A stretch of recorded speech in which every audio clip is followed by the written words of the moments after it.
Hey everybody, this is Renae from The Space Between, and you are listening to The Space Between podcast, the show that lets you listen to how the fans feel about the music, the art behind over 30 years of the Dave Matthews Band.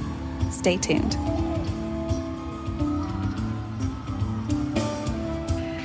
Hey guys, welcome to another episode of the Space Between podcast, the podcast where we talk about the fans of the Dave Matthews Band.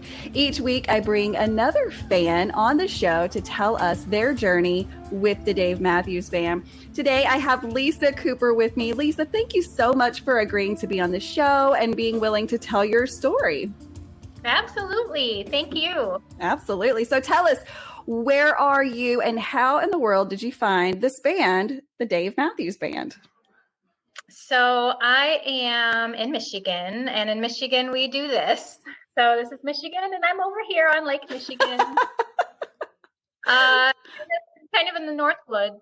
And I think the first time I ever heard Dave Matthews Band must have been around 1994.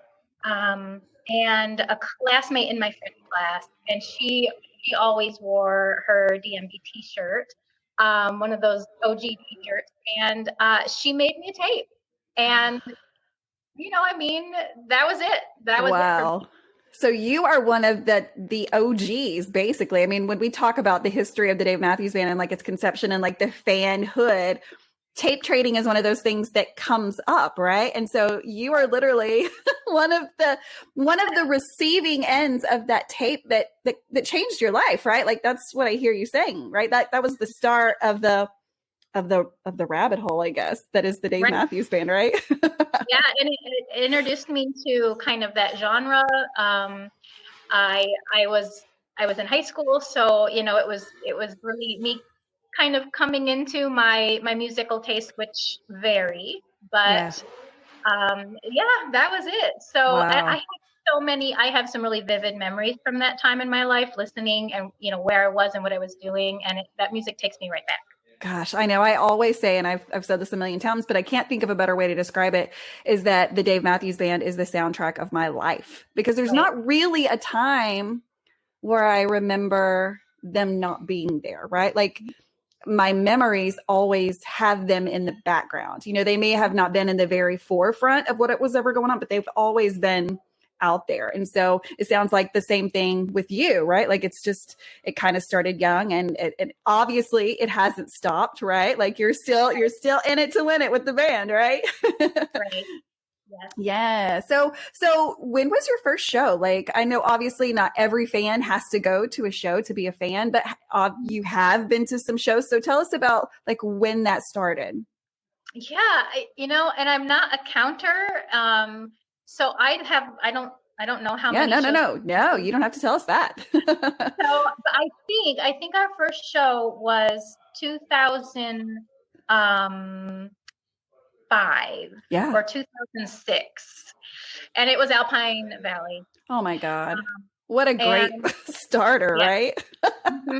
Yeah. So my husband and I, who we'd been married for years by then, we went on a trip across Lake Michigan. It's an adventure to go to Alpine Valley for us, and that was it. I mean, and that's actually probably when he became a fan also. It took that live experience, which takes it to a whole new level, and he was forced to listen anyway, because maybe I was in control of a lot of CDs that we were popping in.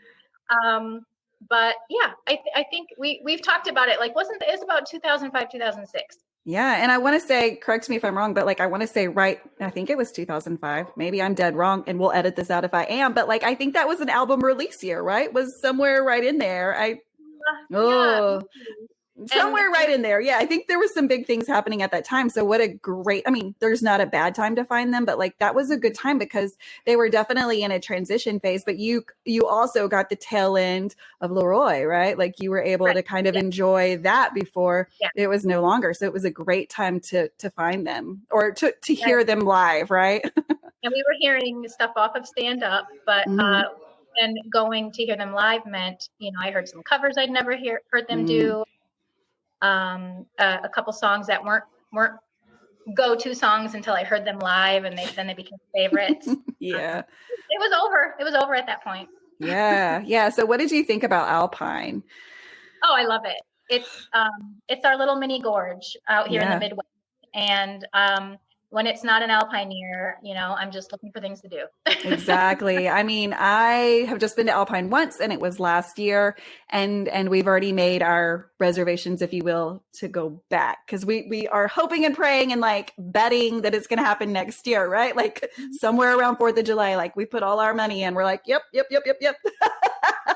We're ready. Alpine was such a special thing. And it's funny because when you tell people, especially like if you're not from the area, like I'm going to Wisconsin in the middle of summer for vacation, they're like, what the hell are you doing? Right. But like, it's so worth it because you get there. And not only, of course, is the music different. I believe that's a venue where the music is different, but also the fans are exceptional, right? Like there's such a vibe there. And I know it's everywhere, but like it's different there. I love Alpine. So tell me how your voyage goes on from there. And like, we're going to lead up to how in the world this is all about the DMB Fit Crew. So pick us up. Like, how did it progress? I think I'm just a listener to music anyway. So there is always a soundtrack playing, and I'm very particular about what it is, what the weather's doing, what season it is, what mood I'm in. So I have these rules about music. And so I cycle through the summer stuff. I cycle through the fall stuff and the winter stuff. And that fell into our family culture then. My kids were born in 01, 04, and 07. So they were raised on Dave, and it wasn't always Dave. They were raised on a lot of amazing music. Yeah. But that voice, that voice and that message and that heartbeat in DMB became part of our family culture.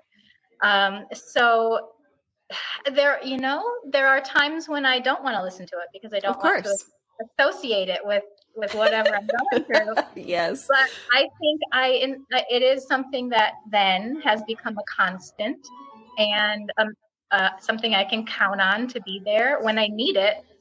And so that's kind of how it led me to the Fit Crew.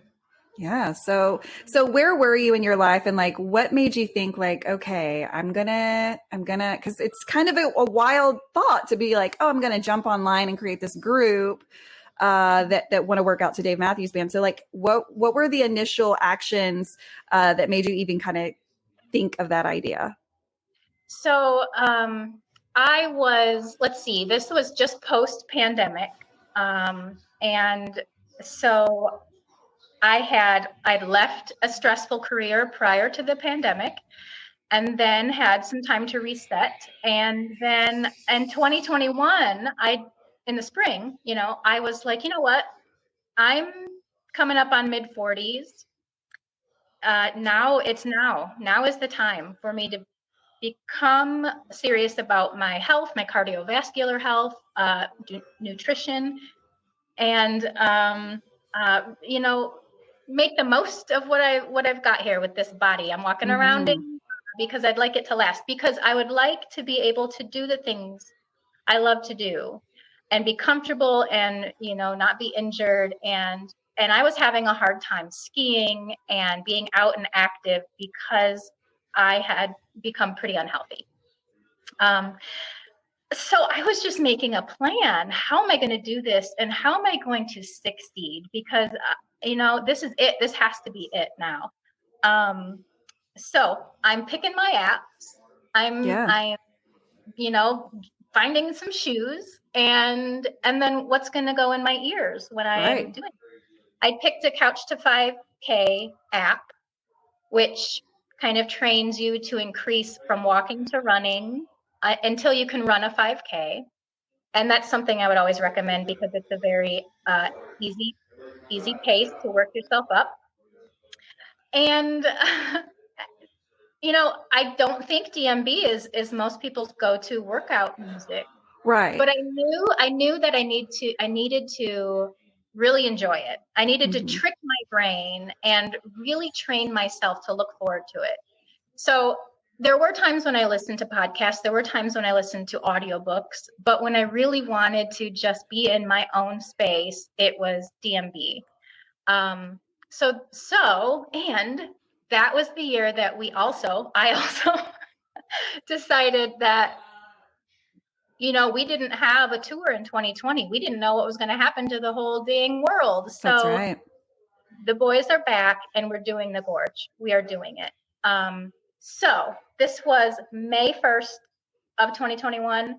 And by September 1st, when it was Labor Day weekend, that was my goal that I set.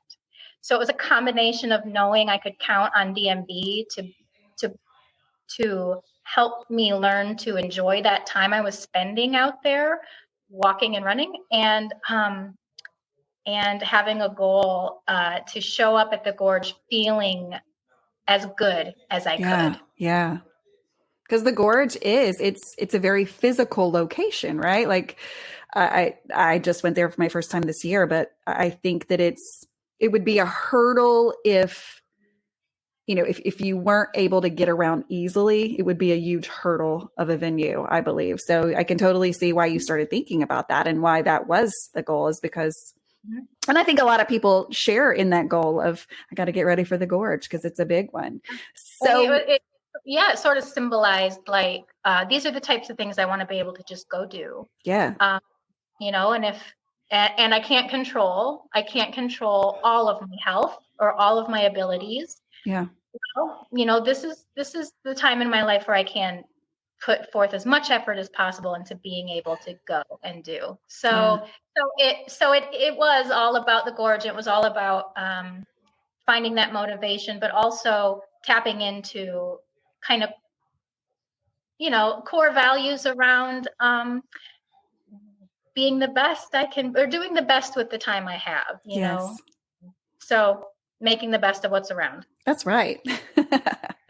That's right. So what did that look like for you? What were your first steps? Like, what did you do? I knew I had to make it easy enough to stick with until I started to see results, because I know how this goes. So I found a time during my day that I was wasting time. Mm-hmm. And I just stood up on my feet and walked instead of sitting. Mm-hmm. I used that Couch to 5K app. And I did it. I stuck with it. I got over some of those humps as I was training my brain, mm-hmm. And just learning how to stick with it. Yeah, that's the hardest part in the beginning, right? Is just like convincing yourself every day to do it. Mm-hmm. It's all about forming habits so that you can go through the motions without talking yourself into it every time. Yeah. And then I was successful. My goal was to lose 30 pounds. For me, being overweight was causing me a lot of health issues. And mm-hmm. so that became my sort of data point, my benchmark. Yeah. I wanted to lose 30 by the gorge. I lost 35 and I felt amazing. We went on hikes out there. It worked. Okay. That motivation worked. So then I was able to maintain over winter, start doing some new things I hadn't done before. I lost more so that by March, I'd lost 50 pounds. Wow. And that's when I'm like, you know what? The DMB was a big part of this. I wonder if there's any other fans who would like to join me. I want to do it again. I want to keep going and use the Gorge 2022 to motivate me more. I wonder if anybody else would be into that. So what did you do? How do you reach out to people to see? Obviously, we know like Facebook, Instagram, loaded with fans. So what was your first reach out?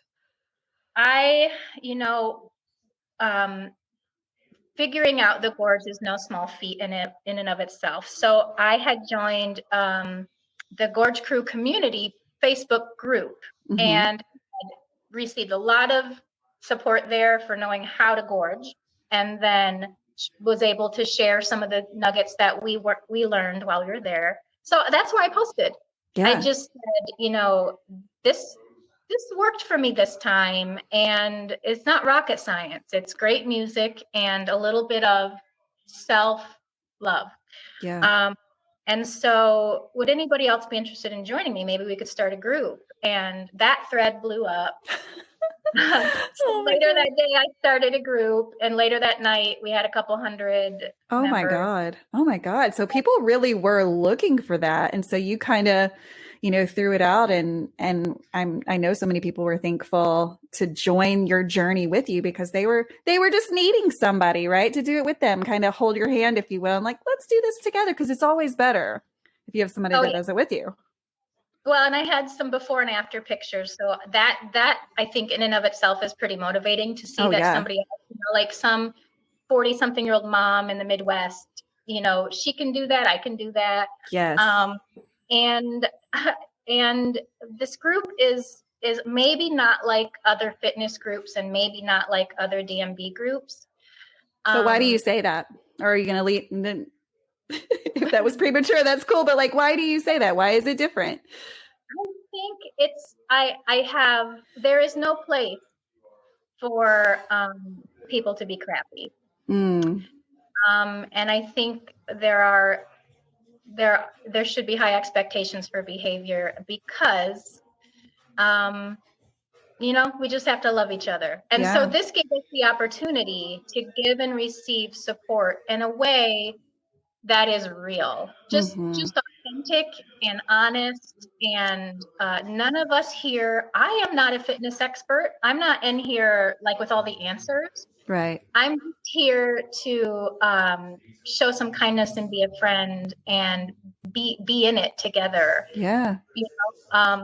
We fail sometimes. Folks come and it doesn't quite work, and we're still there for that. So yeah. So right off the bat, I held pretty high expectations for how this little world was going to work, and it's been wonderful. Oh my goodness. So tell me, other than like no crabbiness, if you will, what are some other things that you really want your group and kind of expect your group to grab a hold of? Is it positivity? Is it helping others? Like what are some of the values that your group shares?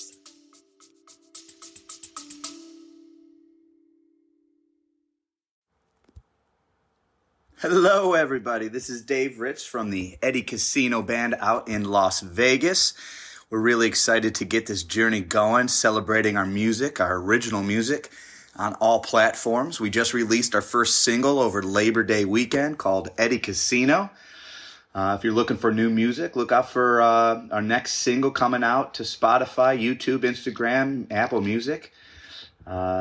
These guys in the band are really excited to get started playing music for you all. If you like Tom Petty, Zach Brown, Jason Mraz, Dave Matthews Band, Rob Thomas, Jimmy Buffett, Pink Floyd, Stapleton, Bare Naked Ladies, Goose, Billy Strings, Sting and the Police, a ton of influences that we bring to the table. Hope you enjoy our music and look forward to seeing you soon live on stage.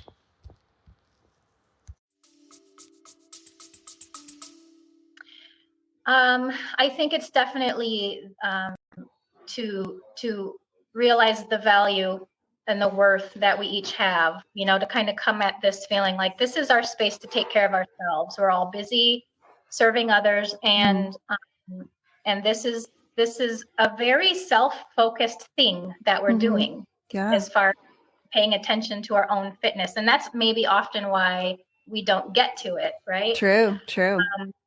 But that doesn't mean that it's a selfish thing, because as soon as we do that, as soon as we need some support, so then we have it, right? We've got this kind of loving energy that's been shared with us, and we can hold on to it and absorb it for ourselves, or turn it around and share it. I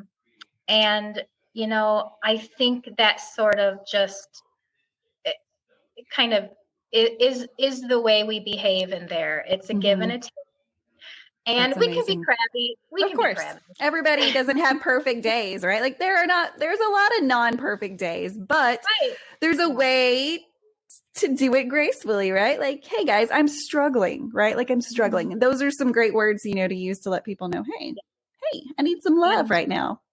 And oftentimes what we'll do is we'll share, like, this was not a good one, but I did it anyway. Yeah.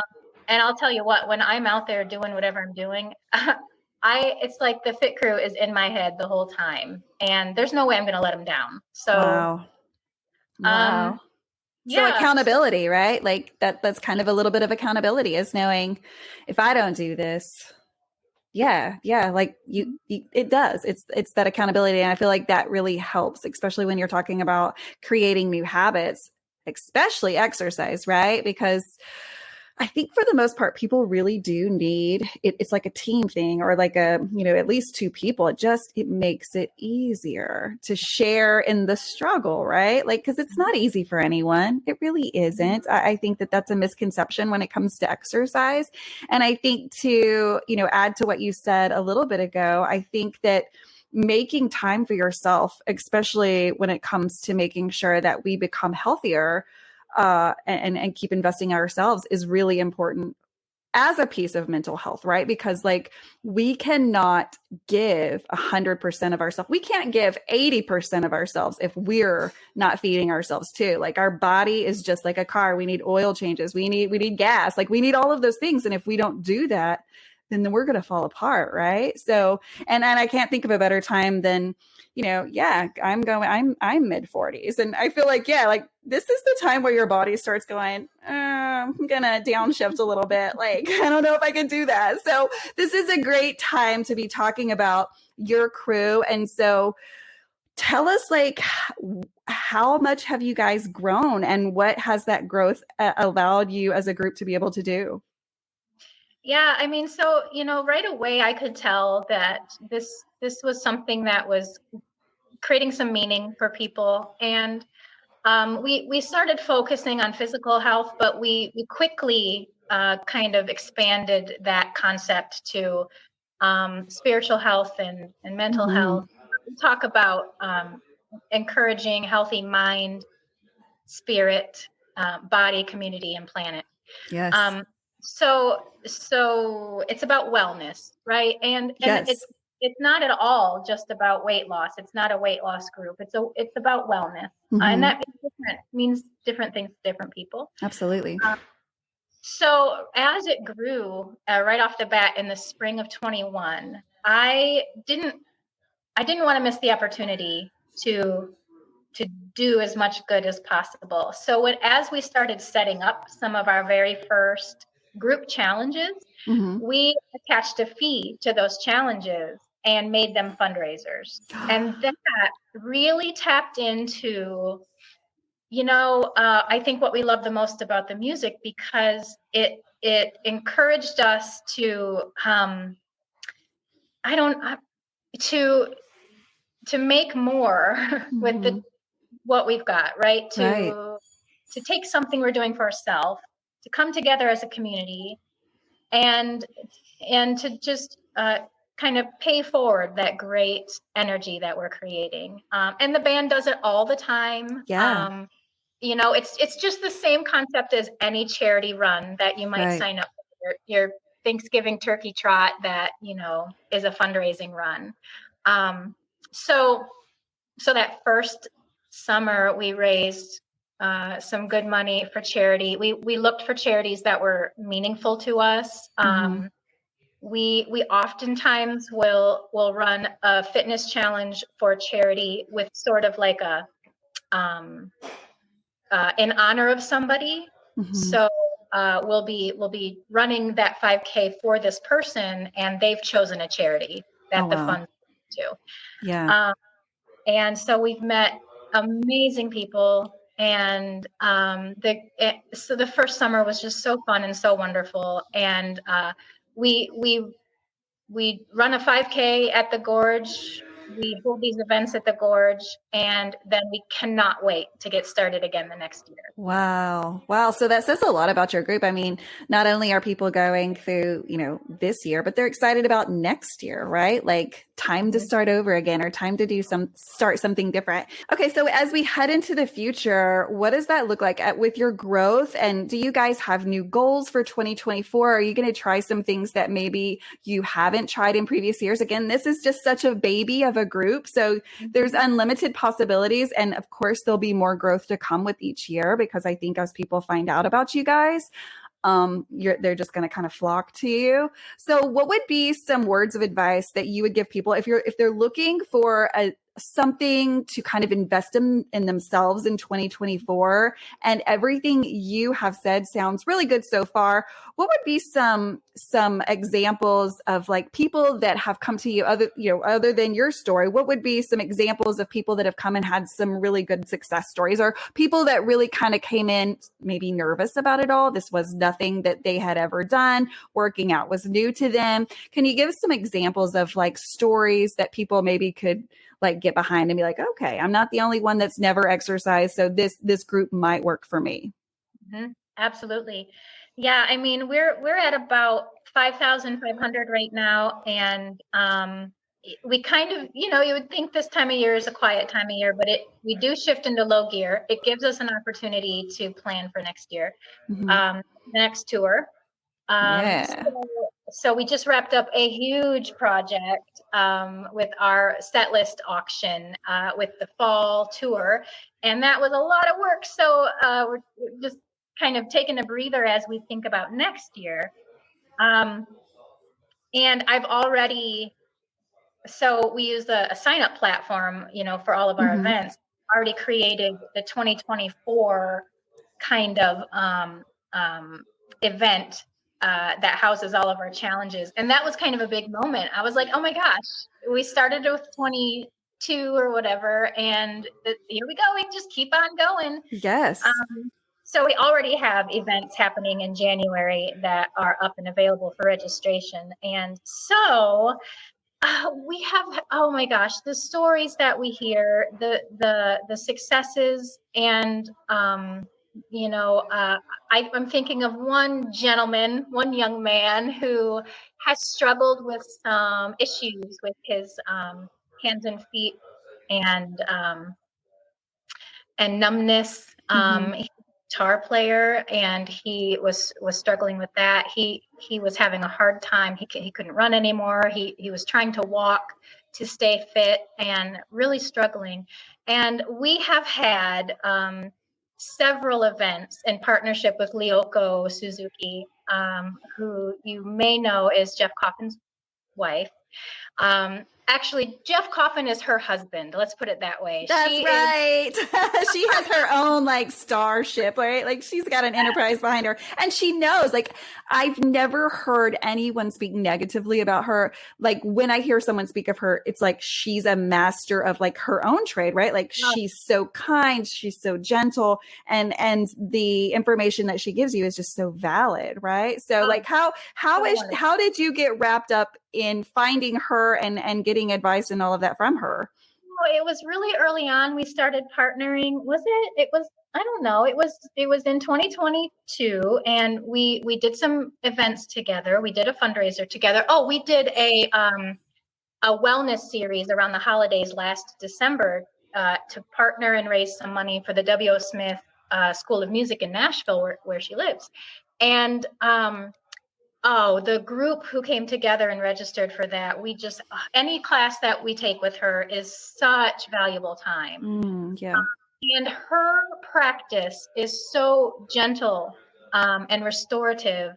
It's great for some of us who are a little bit hardcore and need to take good care of our spine. Yeah.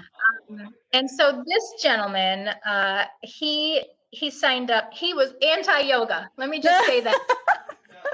He was anti-yoga, and I'm like, really, you should try it, because it's not what you think. It's very subtle, it's very gentle, and you will not feel like you're doing anything, awkward. Yeah. And he he experienced so much benefit from that class. He's playing guitar. He's not running, but he's out there, and he was able to sort of reclaim so much function in his hands and feet that Oh, wow. that just facilitating he would have we don't to be out there and try it and try something new, try to be something new. Yeah. And so that's a great success story. I just love to think about how kind of serendipitous it can be to just follow your passion a little bit and meet some people and try something.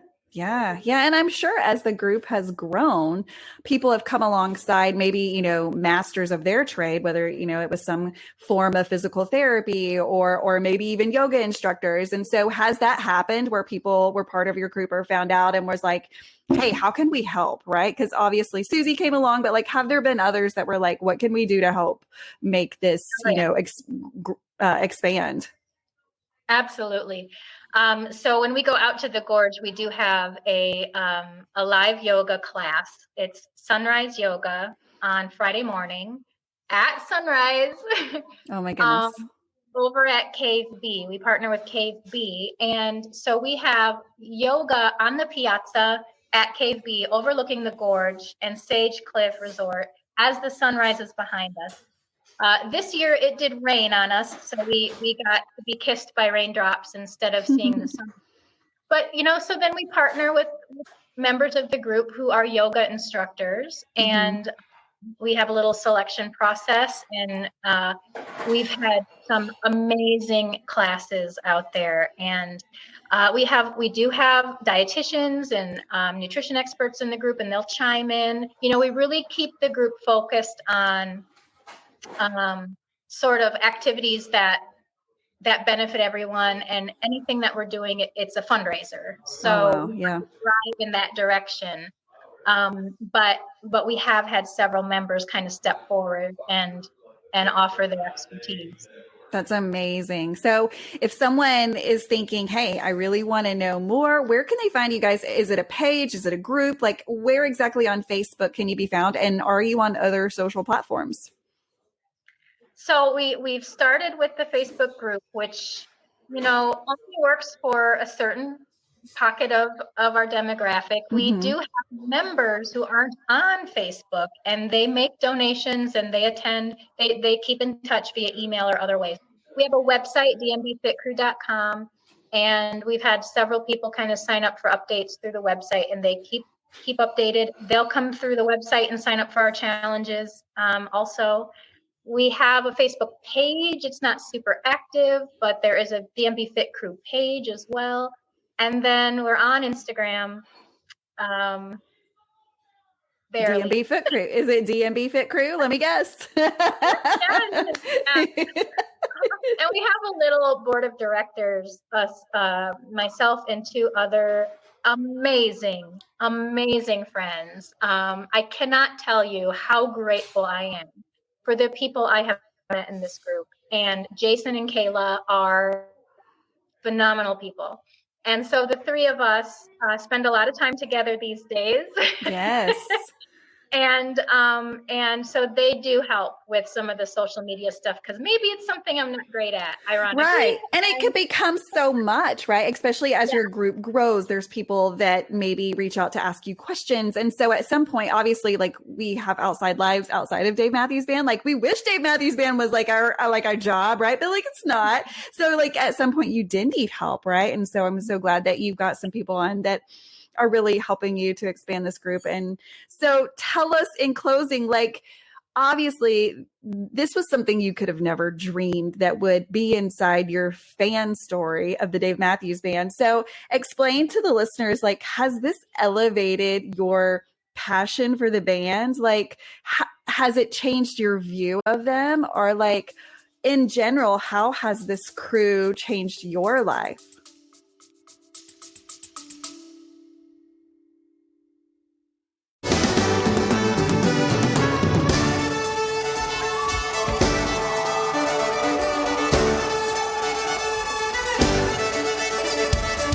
What's up, everybody? This is David with the Dave Matthews Tribute Band. We're a nationally touring tribute to DMB, playing shows all over the country and beyond. Our goal is to bring you back to the classic sound that you fell in love with in the 90s and the 2000s, featuring a violin, saxophone, and maybe some keyboards sprinkled in as well. You can find out information about all of our tours and shows by visiting thedmtb.com. You can also check us out on Facebook and Instagram and other socials by searching the Dave Matthews Tribute Band or the DMTB. Hope to see you on the road and enjoy the Space Between podcast.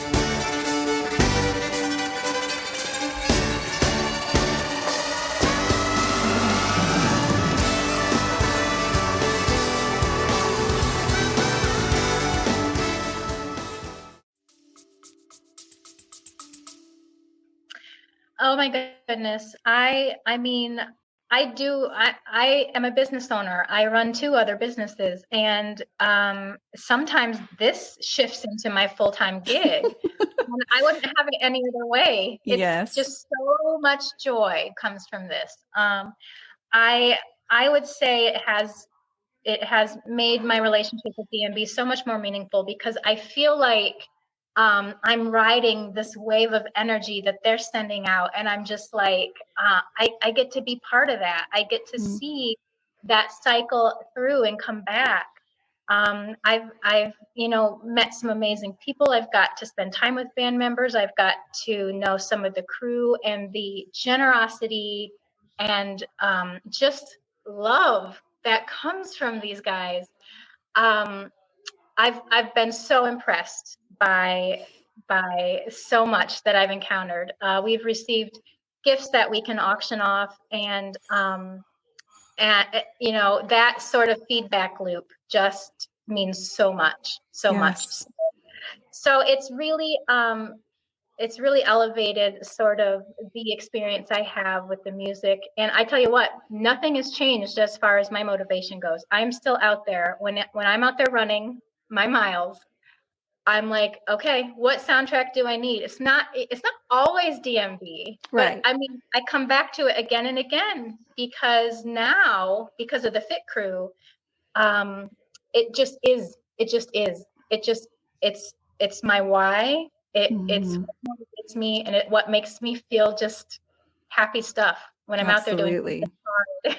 Yes, because it can be hard. And so, I mean, I think that begs the question, like, when you're doing something intense, like whatever your heart is, like, what is your go-to Dave Matthews Band song? Like, what is the song that you can put in and just be like, all right, I am ready? It's definitely Might Dry Trying. Okay, there's a message in that song. When you give, you begin to live, and you get the world.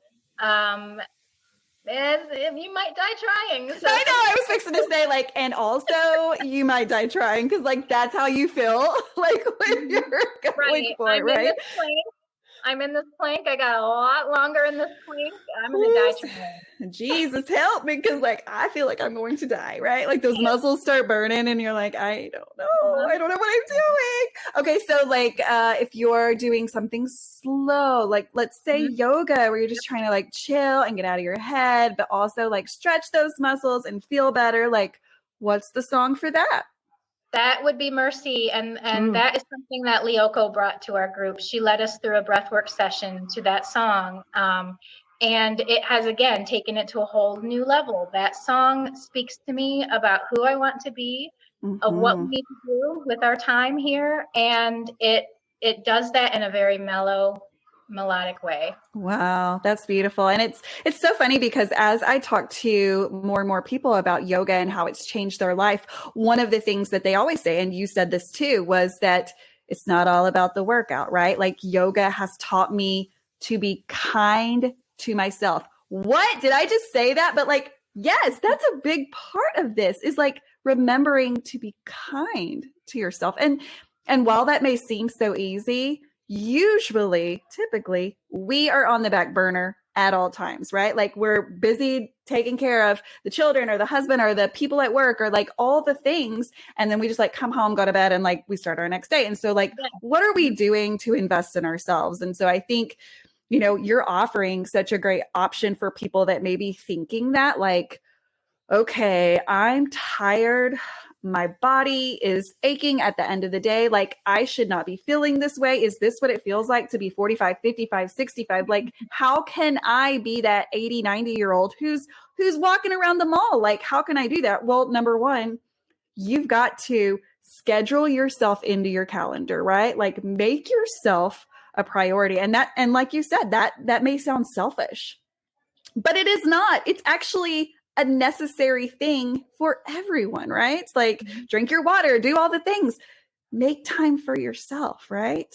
So I think that's, it sounds like a lot of people have found that through the Fit Crew. And I'm so glad that you are sharing that message. As a nurse, I preach that all the time, that, wellness is not just physical. It really is spiritual. It's so many different components. And so mental health being, of course, a huge one of those. And so thank you for what you're doing. And not only, helping others, but like on a whole different platform, you're like helping people. Like, you've created this group, you've given some people's like resources of where to start in something that they already loved, but then going, okay, how can we do more? Charity. I mean, Jesus. I mean, like, thank you for doing what you're doing. I want 1,000 more stories just like yours. And so I'm so thankful that you came onto the show and that you're sharing this amazing story. I can't say thank you enough for what you're doing in this world. Oh, well, thank you so much. Absolutely. Absolutely. So guys, if you are listening to this on a podcast app, just know that you can watch this on our YouTube channel, which is simply just the space between podcasts. And I know that Lisa is going to send me a couple of pictures. So if you do watch it on YouTube, you'll get to see pictures of the group at the Gorge and different pictures along her personal journey in finding the Dave Matthews Band. So Lisa, again, thank you so much for being on the show. Last thing, what would be one tip of advice for someone going into 2024? Do you have any advice for someone? Oh, wow. I know that was a big one, right? Like, okay, we're closing, but also like, quick, tell me how to change my life. Gosh, I guess, I guess my advice, and I'm a preschool teacher, so my mind goes right to those messages I send to them, and I think it's just to be authentically good for yourself. Yes. If you're authentically good, that means that you are showing up to be the best version of yourself. Yes. And that isn't perfect. That's not perfect. No one is. No, the members of the Fit Crew have gotten together and cheersed onion rings before. Okay. So we are not perfect, but in that moment, oh my God, all the joy, right? So, but also like onions are a vegetable. That would be like I'd be like, hey, I'm killing it. I ate some veggies. if you love tacos, come to the Fit Crew. Who doesn't, right? Yeah. That sounds amazing. Yep. Give it your all and make that real. Yes. Yes. Well, again, Lisa, thank you so much for sharing your story. Of course, your personal story about how you found this band that we all love, and that we are we're just so lucky to be almost in the band's 33rd year. We're almost there. I can't believe it. And again, I say this all the time, like, we're not promised tomorrow, guys. We are not promised a minute more of this band. Even if like Cancun's already scheduled, we don't know what's going to happen in life, right? We have no clue. So if you are looking for a way to kind of expand your fanship in 2024, definitely look into the DMB Fit Crew. Again, Lisa told us that you can find her on all the different socials. And so definitely think about that, guys. And if you have a journey with the Dave Matthews Band that you would like to share on this podcast, definitely reach out to me on any of the socials or kissonthelips.meyer@gmail.com. Lisa, again, thank you, guys. Every Friday we have a new person to tell their journey. So until then, peace, love, and Dave Matthews Band. Thank you, Lisa. Thank you so much.